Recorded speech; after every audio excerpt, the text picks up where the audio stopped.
আপনাদের সবাইকে জানাই আরো একবার ওয়েলকাম। আশা করছি আপনারা সবাই অনেক ভালো আছেন, সেই সাথে আমরাও আলহামদুলিল্লাহ ভালো আছি। এখন সকাল 9টা বাজে আর এখন থেকেই আমার ব্লগটা স্টার্ট করছি। ফ্রিজ থেকে ইলিশ মাছ বের করে ভিজিয়ে দিলাম আর আজকে ইলিশ মাছ ভাজা করব। বেশ একটা রুটিনের ভিতরেই ছিলাম। আমার টুইন্স দুটোকে এবার স্কুলে ভর্তি করেছি আর ওদের ক্লাস টাইম ছিল সকাল 8টা থেকে 10টা। হঠাৎ করে আবারও করোনার প্রকোপ বেড়ে যাওয়ায় স্কুলগুলো সব বন্ধ হয়ে গিয়েছে। মাত্র কয়েকটা দিনই ওরা স্কুলে গিয়েছে, কিন্তু স্কুলে যাওয়ার মুহূর্ত আর স্কুলের সময়টা কিন্তু ওরা অনেক আনন্দে কাটিয়েছে। বাবুদের সকালে আমি ব্রেকফাস্ট করিয়ে দিয়েছি আর তালহার বাবা অফিসে চলে গিয়েছে। তোহা মামুনি এখনো ঘুমিয়ে আছে আর আজকে ওর কোচিংও বন্ধ। আর আজকে বিকেলে আমরা সবাই মিলে একটু বাইরে বেড়াতে যাব, সেজন্য একটু তাড়াহুড়ো করে কাজগুলো করার চেষ্টা করছি। আজকের দুপুরের মেনুতে ইলিশ মাছ ভাজা, সেই সাথে বেগুন ভাজা করব। আর গতকাল মুরগি রান্না করেছিলাম তো সেটা এখনো আছে, ওটা বাবুদেরকে খাইয়ে দিব। আর ওরা ইলিশ মাছ খুব একটা খেতে চায় না। আর আজ কয়েকটা দিন একদমই রৌদ্রের দেখা নেই। হঠাৎ করে প্রচণ্ড শীত পড়েছে, কিন্তু যতই শীত পড়ুক একজন মায়ের কিংবা একজন হাউসওয়াইফের কাজের কিন্তু শেষ নেই। ছোটবেলায় আম্মাকে দেখতাম কাজ করছে তো করছেই, কোনো দিকে ভ্রুক্ষেপ নেই। শীতের সময়ও ঠিকমতো সোয়েটার কিংবা শাল কাজের সময় খুব একটা পরতেন না।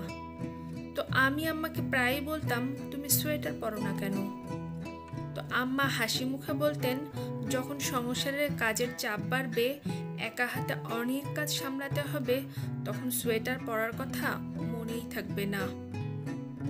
তো আমারও এরকম হয় আর কি, মাঝে মাঝে কখনো সোয়েটার গায়ে দিয়ে কাজ করি, আবার কখনো পরার কথা মনেই থাকে না। আর এই কথাটা কিন্তু আমি সবসময় খুব ফিল করি আম্মার কথা, তাই আপনাদের সাথেও কথাটা আজকে শেয়ার করলাম। আমার আজকের ভিডিওটি যদি আপনাদের কাছে ভালো লেগে যায় তো প্লিজ একটি লাইক দিতে ভুলবেন না। আর যারা চ্যানেলটিকে এখনো সাবস্ক্রাইব করেননি, আশা করছি করে নেবেন। আর পাশে থাকা বেল বাটনের অল অপশনটি অবশ্যই প্রেস করে রাখবেন, এতে করে আমার ভিডিওটি ছাড়া মাত্রই আপনার কাছে নোটিফিকেশন পৌঁছে যাবে।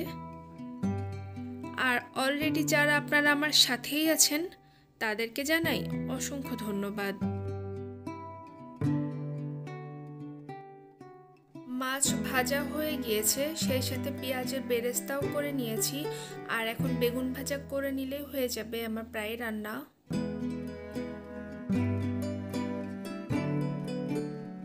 আর সেই সাথে সাথে রাইস কুকারে ভাতও বসিয়ে দিয়েছি।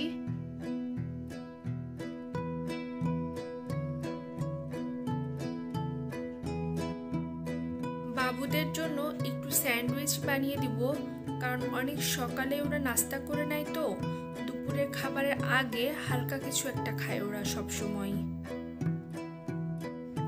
সেজন্য ভাবলাম আজকে একটু স্যান্ডউইচই বানিয়ে দেই। আর আমার তহা, তালহা, তানিশা ওরা স্যান্ডউইচ খুবই পছন্দ করে। তবে আজকে চিকেন দিয়ে স্যান্ডউইচ তৈরি করছি না, আজকে ডিম দিয়ে তৈরি করছি, খুবই শর্টকাট আর অনেক ইজি ওয়েতে। খুবই ঝটপট আর যখন তখন বানিয়ে নেওয়া যায়। হঠাৎ ধরেন আপনার খুব ক্ষুধা লেগেছে, অন্য তেমন কিছু একদমই করতে ইচ্ছে করছে না, আর এই মুহূর্তে বাসায় ডিম আর ব্রেড আছে, তো ব্যাস কোনো কথা হবে না বস, বানিয়ে ফেলুন আর সাথে নিয়ে নিন ধোয়া ওঠা 1 কাপ গরম কফি। সেই সাথে লিভিং রুমে চলে যান, টিভি ছাড়েন আর আয়েশ করে বসে খেয়ে ফেলুন। সকালে কষ্ট করে ব্রেকফাস্ট বানানোর কোনো প্যারা নেই, ফাঁকিবাজি ব্রেকফাস্ট আর কি। তাহলে তো কথাই ছিল, বাচ্চারা একদিন খাইবো আর একদিন খাইবো না।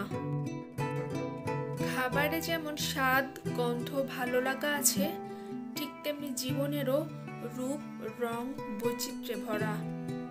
আসলে আমাদের জীবনটা কিন্তু নিরন্তর ছুটে চলা। ঠিক অনুরূপ আমরা অনেক সময় ভুলে যাই একটু আন্তরিকতার ছোঁয়া, একটা প্রাঞ্জল হাসি, সেই সাথে সুন্দর কিছু কথা, সুন্দর ব্যবহারের কি অপরূপ রূপ মাধুর্য। আসলে জীবনটা উপভোগ করতে হয় প্রতিদিন, প্রতি মুহূর্তে, প্রতিটি ছোট ছোট স্মৃতি আনন্দ উপলক্ষে। যত বেশি হাসবে, যত কম অভিযোগ করবে, জীবনটা ততই ভরে উঠবে সুখে, সেই সাথে অনেক পরিতৃপ্তিতে। জীবনকে ভালোবাসুন, সুখ দুঃখ হাসি আনন্দ সবকিছুকে পরম যত্নে লালন করুন। জীবনকে ঘিরে প্রতিটি মানুষকে ভালোবাসুন, আর দিন শেষে মহান রবের শুকরিয়া আদায় করে বলুন, আলহামদুলিল্লাহ ভালো আছি। দেখেন কত স্বস্তি, কত শান্তি।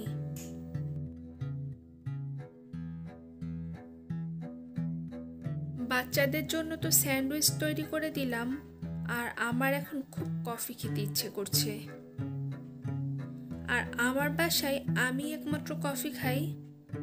তোহার বাবা খুব একটা কফি খেতে পছন্দ করে না। মাঝে মধ্যে আমি যখন খাই তো ও আমাকে সঙ্গ দেওয়ার জন্যই খায় আর কি।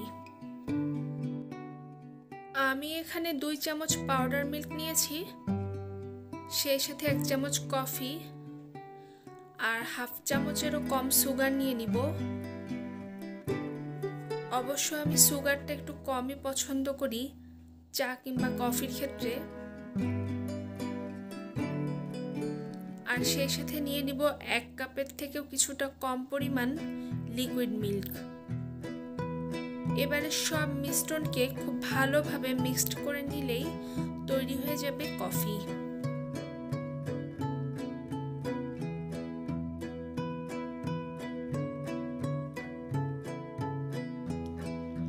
এখন লিভিং রুমে যাব আর সেই সাথে আয়েশ করে কফিটা খেয়ে নেব।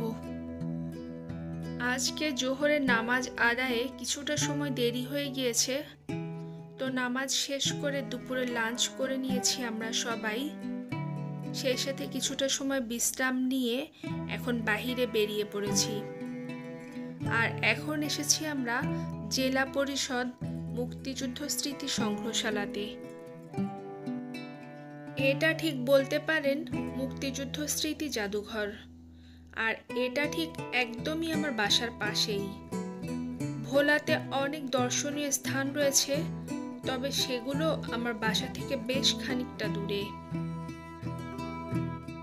আর করোনার কারণে এখন অনেক জায়গাতেও আর সেরকম আগের মতো খুব একটা যাওয়া হয় না।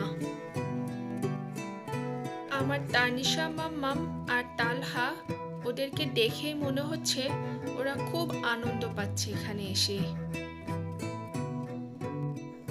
আর এই মুক্তিযুদ্ধ জাদুঘরটি আগে একটা ডাকবাংলো ছিল, আর এটা 2011 সালে ভোলা জেলা পরিষদের ডাকবাংলোটিকে মুক্তিযুদ্ধ স্মৃতি জাদুঘর বানিয়ে উদ্বোধন করেন বর্তমান বাণিজ্য মন্ত্রী তোফায়েল আহমেদ।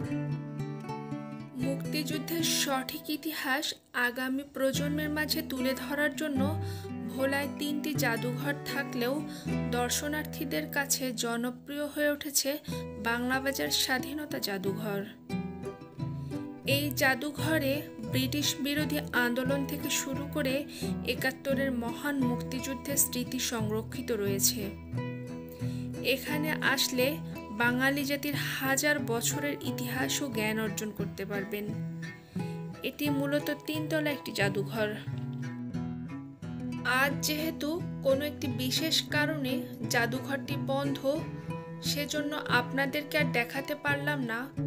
তবে অবশ্যই একদিন চেষ্টা করব আপনাদেরকে জাদুঘরের ভেতরটি দেখানোর জন্য। আর নতুন প্রজন্ম মুক্তিযুদ্ধ না দেখে থাকলেও এই জাদুঘরটিতে আসলে তাদের মধ্যে দেশপ্রেমের অনুপ্রেরণা জাগবে। আপনারা এই জাদুঘরের চারপাশটা দেখে কতটুকু বুঝতে পারছেন জানি না, তবে আমাদের কাছে খুবই ভালো লেগেছে। আর সেই সাথে খুব সুন্দর একটা বিকেলও কাটিয়েছি। বিদায় নিতে ইচ্ছে করছে না আপনাদের কাছ থেকে, কিন্তু তারপরও বিদায় নিতে হবে। আবারও আপনাদের সবার সুস্বাস্থ্য কামনা করে এখানে বিদায় নিলাম। আল্লাহ হাফেজ।